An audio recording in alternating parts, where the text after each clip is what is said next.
ఓం శ్రీమాత్రే నమః. సౌందర్యలహరి 8వ శ్లోకం. సుధా సింధోర్मध्ये సురవిటపి వాటీ పరివృతే మణిద్వీపే నీపోపవనవతి చింతామణిగృహే శివాకారే మంచే పరమశివ పర్యంక నిలయాం భజంతి త్వాం ధన్యాః కతిచన చిదానందలహరీం.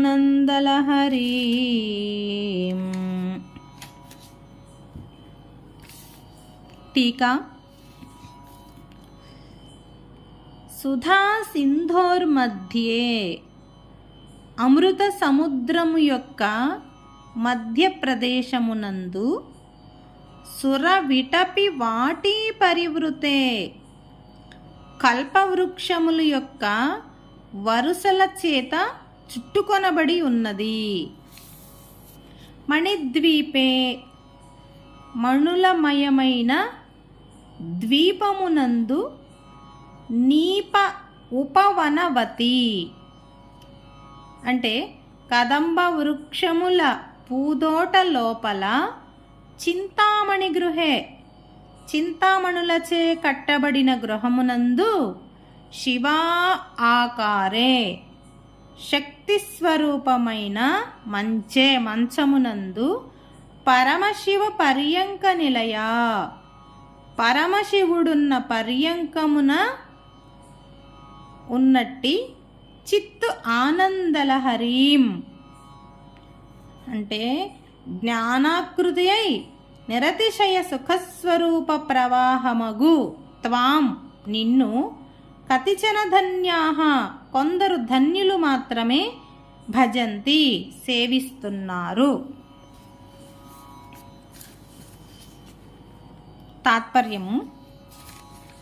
తల్లి, అమృత సముద్రం యొక్క మధ్యలో రత్నముల దీవియందు కల్పవృక్షముల శ్రేణులతో చుట్టుకొనబడి కదంబ వృక్షముల పూదోట లోపల చింతామణులతో నిర్మింపబడిన గృహమునందు పరమశివుడున్న శయ్యపైన ప్రకాశించుచు జ్ఞానస్వరూపమై నిరతిశయ సుఖ ప్రవాహ రూపముగానున్న నిన్ను కొందరు ధన్యులు మాత్రమే సేవించుచున్నారు.